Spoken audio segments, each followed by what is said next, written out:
Selamat siang teman-teman Otomotif TV, apa kabarnya? Semoga semua dalam kondisi sehat dan bahagia selalu saat nonton video ini ya, amin. Nah teman-teman, saat ini saya masih berada di Gias 2023, tepatnya di boothnya Harley Davidson Indonesia. Nah mereka di sini meluncurkan dua motor teman-teman, yaitu Pan America dan Breakout 117. Nah motornya kayak gimana detailnya, alirannya apa aja sih, dan harganya berapa? Nah untuk lebih jelasnya, tonton terus sampai akhir, jangan kemana-mana.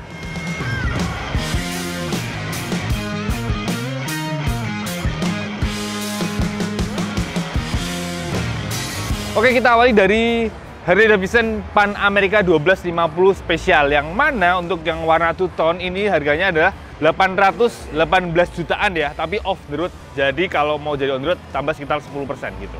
Nah, yang menarik adalah dari Pan America ini sebenarnya importer umum itu sudah masuk ke Indonesia sudah sejak dari tahun lalu ya. Tapi untuk APM-nya malah baru sekarang di 2023. Dan kalau ngomongin motornya sendiri ini unik ya, karena Harley Davidson akhirnya masuk ke pasar adventure ya. Yang mana motor ini identiknya adalah dengan BMW GS Series ya. Atau kalau di Honda ada Africa Twin ya kan. Nah akhirnya Harley Davidson masuk ke pasar ini. Jadi ini kadang dipejadain. Ini Harley Davidson GS. Nah karena kebalikannya. Sementara di BMW mereka ada bikin R18. Yang mana cruiser arah-arah Harley Davidson gitu. Dunia kebolak-balik ya. Saling mengisi gitu.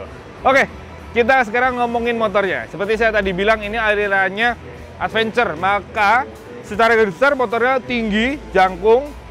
Terus rodanya menunjang untuk perjalanan on-road dan off-road. Ringnya depan 19, belakang ring 17. Kemudian stangnya tinggi, lebar. Dilengkapi dengan windshield tinggi juga, biar nyaman segala kondisi jalan. Dan pastinya suspensinya punya jarak main yang panjang. Dan untuk yang versi spesial ini, asik nih. Suspensinya semi-adaptif, jadi dia bisa ringgi rendah, disesuaikan dengan bobot pengendara. Dan bahkan bisa disesuaikan dengan riding mode yang dipilih gitu. Oke, untuk lebih jelasnya kita lihat langsung dari area depan detail dari Pan America 1250 Special ini. Oke teman-teman, langsung kita awali dari area depan. Ini ada windshield yang tinggi, lebar, dan ini bisa di-setel teman-teman. Tinggal ditekan tuasnya di bagian belakangnya, ada penguncinya, tinggal naik turun. Nah, mau tinggi atau rendah. Dan di bawahnya ini terdapat adaptive headlamp teman-teman. Ini yang bisa buat nyorot ke kiri dan kanannya ketika kita menikung ya. Jadi sisi dalam tikungannya bisa kelihatan gitu. Kemudian di bawahnya ada lampu utama yang mana bentuknya unik ya. Dia pipih, lebar, keren sih. Dan ini ada DRL-nya teman-teman. Lalu kalau kita perhatikan, ini fairing depannya ini yang buat menaungi lampu itu lebar, tipis gitu ya. Jadi kesannya itu sangar teman-teman. Apalagi di bawahnya nih, ini terdapat semacam bodyguard gitu ya. Ini besi tebal teman-teman, kuat banget. Jadi untuk melindungi bagian depan sini. Nah, kemudian kalau kita lihat area kaki depan yang langsung kelihatan adalah suspensi depan yang gede banget ukurannya teman-teman. Ini asnya ukurannya 47 mili dan pastinya jarak mainnya panjang. Dan tadi seperti saya sebut di awal, ini versi spesial ini pakai suspensi yang adaptif ya. Jadi bisa tinggi, bisa rendah. Kalau sedang berhenti dia bisa turun sendiri, jadi kaki bisa menapak. Ketika sudah jalan dia bisa tinggi lagi gitu. Keren. Nah, bisa kelihatan di sini adalah detailnya teman-teman buat fitur adaptifnya tadi, ada kabel-kabel yang akan masuk ke dalam buat mengatur solenoid di dalamnya ya. Nah kalau ini sepertinya kalau yang bagian bawah ini untuk yang bagian ribbon ya. Kalau untuk tinggi rendahnya untuk preloadnya ada di bagian atas. Nanti kita lihat pas lihat area stang dan teman-temannya gitu. Oke, kita ngomongin roda depannya. Kita bisa lihat adalah untuk yang versi spesial ini dia pakai pelek jari-jari teman. Dan asiknya walaupun jari-jari dia sudah yang model tubeless teman. Nih, yang jari-jarinya ada di sisi samping. Nah ini pentilnya ada di samping sini, dan ini ada fitur TPMS-nya teman-teman, yaitu Tire Pressure Monitoring System gitu. Jadi tekanan bannya berapa langsung bisa terpantau di speedometernya. Untuk bannya pakai Michelin ya, ukurannya 120/70, pastinya ring 19. Dan remnya, nah ini remnya juga pastinya gede ya karena larinya kenceng. Dia double disc brake, floating, dan dikawal kaliper Brembo 4 piston di setiap sisi, dan tentu saja sudah ada ABS gitu. Oke, kita lihat ke area atas dulu, lihat area stang. Stangnya teman-teman pastinya fat bar dan tinggi gitu karena biar posisi berkendaranya santai. Nah, kita lihat panel saklarnya dulu. Ini tombolnya banyak banget teman-teman. Kita lihat dari sisi kanan dulu. Ini di depan ada tombol mode ya untuk ganti riding mode-nya. Lalu ini buat tombol buat on off-in ya. Buat kayak starternya gitu sekalian. Ini tombol yang tengah ini buat ditekan nanti nyala mesin. Ini ada hazard. Dan ini ada tombol buat fitur audio ya, jadi buat ngatur kalau udah terkoneksi dengan aplikasi di smartphone, kita bisa kontrol tuh musiknya mau tambahin volumenya, mau previous atau next atau play dan pause. Lalu di bawahnya ada tombol buat voice command-nya, teman-teman. Jadi kalau sudah terhubung dengan intercom ya, kita bisa voice command juga. Dan di sebelahnya ada tombol buat nyeting TC ya, traction control di sisi sini. Nah, hand gripnya sendiri bentuknya cukup mulus sebenarnya, tapi ada tonjol-tonjolannya dan ada tulisan Harley Davidson. Nah, di sini ada kabel, teman-teman. Ini tentu saja buat fitur pemanas hand grip ya. Jadi saat kita berkendara di tempat yang dingin, misal di Bromo, bisa diangetin, tangannya enak. Di depannya pastinya ada handle rem yang ada setelannya nih. Jadi bisa disesuaikan dengan panjang jari. Dan ini dari Brembo master remnya, tabung minyak remnya model gini ya, agak smoke gitu, jadi langsung kelihatan minyak remnya. Dan ada handguard pastinya ya buat pengaman tangan. Spionnya nggak tinggi-tinggi amat karena stangnya emang udah tinggi, dan ternyata kacanya agak-agak smoke gitu nggak sih? Oh nggak, ternyata bening. Dan batangnya warnanya dicat hitam ini. Oke, kita lihat yang sisi kiri. Ini tombolnya nggak kalah banyak, teman-teman. Ada buat lampu jauh dekat, buat flash beam sekalian. Ini ada cruise control. Ini buat tombol pemanas gripnya tadi, yang mana kalau kita tekan dia akan menyalakan dan mematikan dan memilih seberapa panas hand gripnya. Kemudian yang ini untuk tombol ini ya, memilih menu secara rotari ya, muter terus gitu. Sementara ini untuk memilih menu juga, kanan kiri atas bawah, termasuk yang ini untuk masuk ke menunya, ini untuk balik ke home, dan di bawahnya ada tombol sen, klakson gitu. Koplingnya terus saja masih mekanis juga, tapi ada setelannya. Oke, kita lihat panel instrumennya, full digital 6,8 TFT ya, full color, udah kelihatan banget. Infonya ada banyak banget, teman-teman. Yang utama pasti ini ada tachometer di sini, lalu ada speedometer tengah. Ini ada riding mode-nya, kita lihat ada apa aja nih ya. Kita lihat ada sport, ada off-road, ada rain, dan ada road. Dan di bawah sini ini ada beberapa info. Ada odometer, temperatur sekitar, ada range, trip A, trip B, dan balik odometer. Di bawahnya ada gear position, dan ini nih, lambang yang suspensi ini yang menunjukkan adaptif suspensinya, teman-teman. Berarti sudah kerja gitu. Lalu di kanan kirinya juga banyak info ya. Di kiri ini misalnya ada info-info traction control, ABS, dan ini TPMS ya. Nah, ini ada juga keterangan kalau belum terhubung dengan smartphone. Di bawahnya ada range, ada trip A, trip B lagi ya, ada lagi. Padahal di sini udah ada jam. Kemudian di kanan nih ada check engine, tekanan oli, ini suhu sekitar, ini suhu coolant, tegangan baterai. Ini juga ada keterangan tidak ada terkoneksi dengan smartphone. Nah, ini ada fuel meter. Dan di bawahnya juga ada keterangan kalau sudah terhubung dengan smartphone itu, teman-teman, ada Bluetooth, ada baterai HP-nya, ada intercom ya kan. Jadi lengkap banget, komplit banget, dan gede banget gitu. Oke, kita lihat area belakangnya. Nah, ini kita lihat suspensinya sisi atas, teman-teman. Nah, ini kabel mana, teman-teman, yang untuk mengatur fitur adaptif suspensinya ya. Jadi bisa secara elektronik ketinggiannya maupun karakter redamannya. Dan di belakangnya lagi ada ini nih, ada string damper, teman-teman, bawaan sudah ada. Jadi ketika kalau ngebut-ngebut kecepatan tinggi, stang bisa lebih anteng ya. Dan ini buatannya Ohlin. Dan di sini ada yang unik, teman-teman, ada lubang buat ngunci stang ya. Jadi ini motor sebenarnya udah keyless, tapi ngunci stangnya masih manual gitu. Oke, kita ke belakangnya. Tankinya pastinya besar, tapi bentuknya masih khas dari Davidson, teman-teman. Dia cukup memanjang gitu ya. Cuma uniknya adalah di atasnya kayak ada punuknya ya, kayak ada puncak bukit gitu. Dan yang keren di sini, teman-teman, ada peta kontur ya tuh, Pan Amerika dan peta kontur yang menunjukkan ketinggian. Jadi biar kesannya adventure banget. Ada peringatan juga bahasa Thailand, tapi karena ini motor untuk pasar ASEAN gitu ya, ini sudah diproduksi, dirakit di Thailand. Cuma ini kayaknya versi untuk pasar Thailand nih, jadi harusnya kalau pasar Indonesia ini peringatannya bahasa Indonesia ya gitu. Nah, tutup tangkinya model datar dan bukannya masih manual ya, belum keyless untuk tutup tangkinya gitu. Oh ya, kapasitasnya sekitar 21,2 liter, jadi cukup gede, cukup untuk layak jalan-jalan jauh gitu. Oke, kita lanjut ke belakangnya.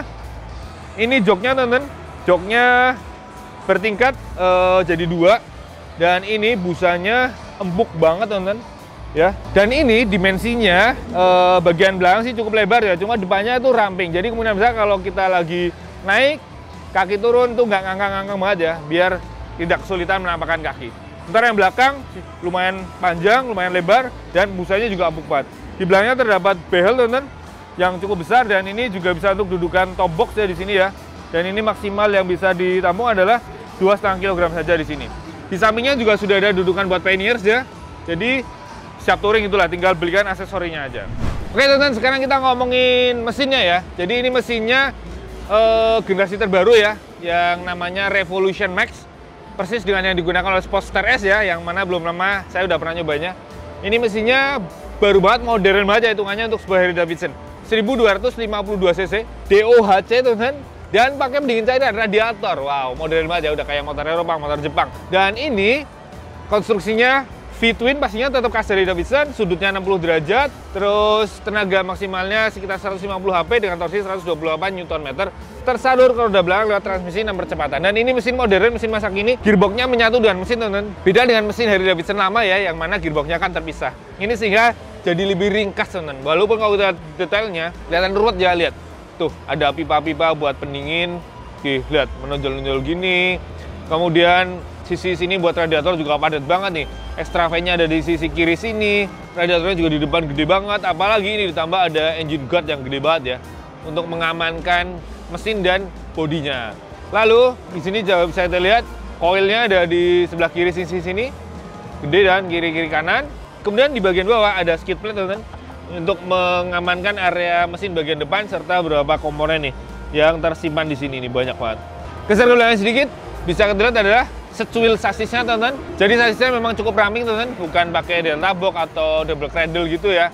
Tentu saja tujuannya biar memangkas bobot ya. Ini bobotnya memang masih cukup berat, tapi untuk sebuah Harley Davidson nggak berat-berat amat. Ini bobot basanya 242 kg teman-teman. Tentu saja penyaluran tenaga ke roda belakang pakai rantai teman-teman ya. Beda dengan Harley Davidson biasanya pakai belt ya. Terus di sini ada pijakan kaki yang bergerigi tapi dikasih karet. Terus persneling biasa. Lalu di depannya nih ada pompa airnya di sini gede banget teman-teman. Suspensi belakangnya monosok teman-teman pastinya. Dan tentu saja juga sudah adaptif ya suspension. Terus konstruksinya pakai link, kelihatan ya di sisi sini. Terus pernya warna merah. Lengan ayunya, wow ini juga modern banget ya. Pakai aluminium, modelnya agak-agak banana. Yang mana terpasang roda belakang ring 17 dan ini juga pakai Michelin tentu saja. Ukurannya 170/60 ring 17. Dan tentu saja juga sama, ini tubeless walaupun peleknya jari-jari teman-teman. Oke, sekarang kita lihat area sisi kanan, kita lihat area rem dan sebagainya. Nah ini teman-teman, kalau mesin sisi kanan kelihatan lebih bersih ya. Cuma kita kelihatan langsung adalah layar knalpotnya, yang mana dari silinder belakang ini menuju ke depan, ketemu dengan yang dari silinder depan, menyatu di sisi sini. Lalu ada tombol gede banget di sini nih, kataliser dan sebagainya ya, peredam di sini gede banget. Lalu ke silencer yang bentuknya keren sih ini, pipih dan ini segi 8 tak beraturan. Ini cakep knalpotnya. Nah, untuk sisi sini bisa kelihatan juga lenganannya ternyata sama dengan sisi kiri. Dan remnya belakang ternyata pakai cakram tunggal dengan kaliper Brembo 1 piston gitu. Oh ya, tadi kita belum lihat lampu rem dan sennya teman-teman. Jadi lampu remnya ternyata modelnya pipih gitu. Pastinya udah LED. Sorotnya kayak gimana nah? Ternyata ada begini nih. Ada pipih, keren banget kalau di rem. Ternyata nyora di bawahnya. Nah, untuk lampu sen belakangnya ternyata modelnya bulat, sudah LED di tengahnya. Cukup keren ya, cuma ukurannya termasuk gede sih. Dan spatbornya ternyata pendek tapi cukup lebar teman-teman. Dan ini sebagai dudukan plat nomor pastinya. Dan ada mata kucing di kanan kirinya. Nah, gimana sih posisi duduknya? Saya naik ya. Tapi ini nggak bisa kita turunin ya, kita jadi nggak bisa merasakan seberapa jinjit saya kalau naik. Ini udah posisi dengan standar tengah.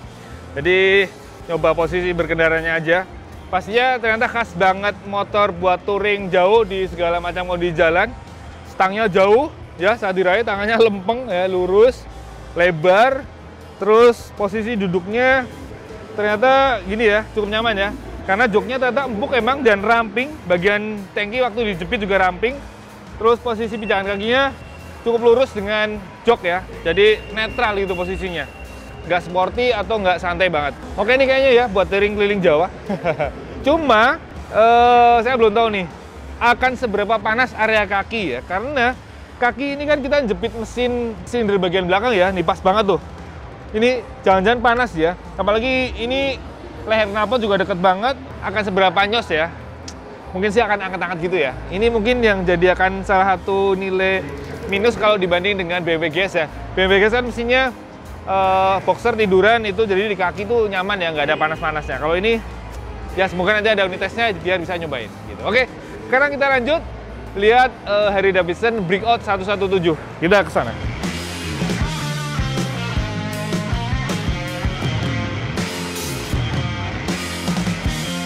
Oke teman-teman, ini dia Harley Davidson Breakout 117 yang menurut saya tampilannya ini walaupun standar pabrik udah kayak motor custom ya, udah kayak chopper-chopper custom beberapa saat yang lalu. Ini udah keren banget, ini buat nongkrong tuh udah ganteng banget. Udah full chrome, terus kesannya clean. Udah pokoknya standar pabrik aja udah ganteng banget menurut saya. Oh ya, harganya ini sekitar 750 juta off the road gitu. Oke, kita detailin aja kayak gimana motornya. Kita lihat dari area depan. Nah teman-teman, lampu utama aja udah nyeni banget ya, bentuk batoknya tuh oval dan di dalamnya itu saja modern ya, udah LED. Nih deh, model-model lampu-lampu buat motor-motor custom ya kan. Tuh ada 3 kayak proyektornya, dan ini untuk lampu dekatnya, sementara lampu jauhnya yang ada di kanan kirinya teman-teman. Tuh, asik ya, gitu. Nah, ini terpasang di area segitiga yang mana menaungi suspensi depan yang diameternya gede banget teman-teman. Asnya 49 mili. Keren banget ya. Dan roda depannya juga ini udah kayak motor custom teman.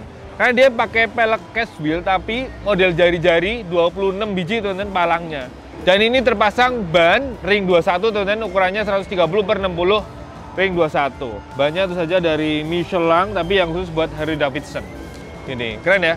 Dan remnya cakram tunggal di kawal kaliper Harley Davidson 4 piston teman-teman, tapi belum radial gitu ya. Asik banget. Nah, spatbornya itu saja mungil lagi-lagi kayak motor custom ya. Tuh, mungil banget. Dan ini ternyata bahannya plat teman-teman. Tuh, teng denger ya. Tuh, asik sih, keren. Oke, kita lanjut lihat area stang. Ini juga cakep banget. Nah, stangnya lihat teman-teman, dia pipa cukup besar, chrome dan bersih banget teman-teman. Nggak ada kabel-kabel berseliweran ya. Karena dari kedua panel saklar itu kabelnya lewat dalam dan baru keluar di tengah-tengah sini teman-teman, di belakang speedometernya. Nah, ngomongin speedometernya, ini juga unik banget teman-teman. Untuk motor segede ini, speedometernya kecil banget. Kayak yang kemarin kita lihat yang lowrider El Diablo ya, ini juga persis sekecil ini. Coba kita nyalakan ya. Tuh, mungil banget. Infonya ada apa aja sih? Ada fuel meter, ada speedometer. Yang sebelah sini ada gear position. Kemudian di bawahnya ada beberapa info, mulai dari odometer, trip A, trip B, kemudian ada range dengan bahan bakar yang ada, lalu ada jam, dan ada tachometer. Nah gitu. Lalu bawahnya ada layar kecil juga, ini isinya infonya ada berapa teman-teman. Ada sen kiri, ada buat penanda kalau bensin tinggal sedikit, lampu jauh, netra, tekanan oli, ABS, immobilizer karena udah pakai smart key, sen kanan, ada cruise control, ada check engine, kemudian pengingat tegangan aki kalau low, dan ada fog lamp gitu ya. Oke, gitu. Oke, kita lihat panel sakarnya. Ini pastinya khas banget dari Davidson ya teman-teman. Ini buat engine cutoff, lalu ini sakar buat nyalainnya, lalu ada buat hazard, dan ini sen kanan dia terpisah khas dari Davidson. Hand gripnya mulus gini aja, handle remnya juga khas banget dari Davidson, modelnya chrome gitu, keker, dan kesannya lebih jauh dibanding hand gripnya ya, lebih panjang gitu.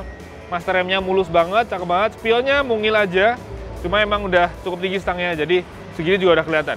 Lalu yang kiri bisa kita lihat handle coupling, tentu saja juga masih mekanis. Dan di sini ada saklar lampu jauh dekat dan pass beam, ada klakson di sini. Ini buat tadi teman-teman, untuk memilih info yang mau ditampilin ya. Dia secara rotari muter terus. Sen kirinya di sini, jadi untuk ngesen di Harley Davidson kalau yang motor Prisaki ini, pas mau nyalain tinggal tekan, kalau mau matiin tekan lagi. Lalu di bawahnya ada ini teman-teman, yang buat cruise control ya. Jadi masih kelihatan simpel tapi ada cruise controlnya. Tankinya bisa langsung kita lihat, modelnya khas dari Davidson banget. Pipih, lebar, lalu tengahnya ada aksen chrome-nya. Di sini terlihat tulisan ada Harley Davidson Breakout 1903 ya, tahun kelahirannya Harley Davidson. Tutup tankinya di sisi kanan, dan ini modelnya tinggal puter aja teman-teman, tuh lihat. Nggak ada penguncinya, jadi ya udah gini aja, nggak ada pengamannya gitu. Oke. Lalu kapasitasnya ini sekitar 19 liter ya, cukup besar. Di belakangnya ada jok yang mana modelnya pastinya ceper banget ya, khas cruiser ya, karena alurnya cruiser. Dan ini ada motif yang titik-titik, di pinggirnya motornya mulus, lalu ada emblem dari Davidson. Dan untuk pembonceng, mungil banget teman-teman ya, kesannya anak tiri ya, boncengernya, tapi ada pegangan sih gitu. Lalu kita lihat area mesin dulu teman-teman. Nah teman-teman, mesinnya pakai jenis Milwaukee X117. Jadi 117 ini kapasitasnya ya, tapi bukan 117 cc, kecil amat. Atau 1170 bukan. Ini 117 kubik inch ya, atau setara dengan 1923 cc, teman-teman. Jadi meski ini mesinnya fit-twin 2 silinder, tapi hampir 2000 cc, gede banget ya. Tenaganya tapi nggak gede-gede amat ya, hanya sekitar 90 horsepower, tapi torsinya 158 Nm, gede. Dan ini terasa alur kalau roda belakang lewat transmisi manual 6 percepatan. Dan khasnya mesin dari Davidson yang meski ini cukup modern tapi masih gaya lama ya, gearboxnya yang masih terpisah gitu. Makanya nih ada buat gearboxnya di sini, penyaluran tenaga ke area gearbox ada gede banget di sini. Dan ini mesinnya masih berpendingin udara, teman-teman, belum pakai radiator, tapi ada oil cooler di sisi depan. Gitu. Dan lanjut, lihat lagi detailnya. Ini ada pijakan kaki yang tentu saja karena gaya cruiser dia di depan banget. Terus ini pemindah giginya di chrome, dan chrome-nya itu solid banget, teman-teman. Nih, ya. Mantep banget ini chrome-nya, bukan kaleng-kaleng itulah. Saya buat ngaca bisa tuh, lihat ya, jelas banget. Oke, kita lanjut ke belakangnya. Kita bisa lihat kelihatan sasis di sini pakai besi. Lagi-lagi ada bagian ditutup chrome bagian si belakang, jadi bener-bener banyak banget chrome. Sampai ke tutup beltnya juga ada chrome. Jadi untuk penggerak airnya memang ini masih khas dari Davidson, pakai belt roda belakang. Tapi ini meski kesannya kayak rigid ya, hardtail gitu, tapi ini ternyata softtail, teman-teman. Karena ini ada suspensinya monoshock tersimpan di balik sini, di dalam gitu ya. Nah, nanti kita lihat di sisi kanan, kita bisa lihat ada setelan preload di sana.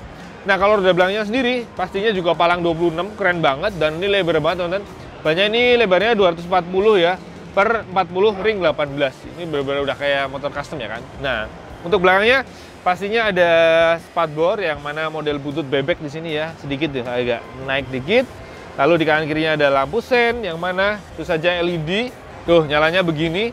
Dan ternyata ini menyatu sekaligus buat yang lampu rem, teman-teman nih. Di pinggirnya sini, ini keren banget. Coba kalau saya rem kayak gimana? Tuh, cakep banget ya. Menyatu gitu. Asik-asik. Cakep-cakep. Jadi nggak ada lampu rem yang terpisah di sisi tengah. Hanya ada lampu buat plat nomor saja. Dan ada mata kucing di sini. Oke, asik banget. Kita lihat sisi kanan yuk. Nah, sisi kanan bisa kita lihat adalah khasnya mesin Milwaukee Egg ya. Dia masih push rod ya, kelihatan batang-batangnya full chrome, dan untuk udara masuknya di sini ada filter gede terbuka gini, masuk ke throttle body dan full chrome gitu lah ya. Dan di sini ada labelnya jelas ya, Harley Davidson Milwaukee Egg, di sini ada kodenya. Lalu leher knalpotnya juga ditutup dengan cover chrome yang bener-bener sling banget. Dan di belakangnya nih, saya yang tadi bilang, ini ada setelan buat preloadnya, teman-teman. Jadi ada preload adjusternya di sini, tinggal diputer ya. Pengen lebih keras atau lebih empuk atau lebih ceper gitu. Lalu pijakan kaki belakangnya di sisi sini samping. Kemudian ya, untuk area roda belakang bisa dilihat adalah rem cakram di sisi sini, teman-teman. Tuh, cukup besar ukurannya gitu. Oke, saya mau coba dudukin kayak gimana posisinya. Oke, posisi duduknya seperti apa, teman-teman? Wow, ini pastinya khas banget cruiser ya. Ceper banget, teman-teman, karena joknya nggak nyampe 70 cm. Jadi pendek banget, pasti kaki napak. Kalau kaki naik bener-bener santai banget ya, kakinya bener-bener selonjoran ke depan, setangnya jauh, lebar, gagah banget ya, ganteng banget ya. Cuma yang unik adalah ini, teman-teman. Kaki kanan tuh ternyata mentok ke ini nih, leher filter udaranya tuh. Gaduk bahasa Jawanya.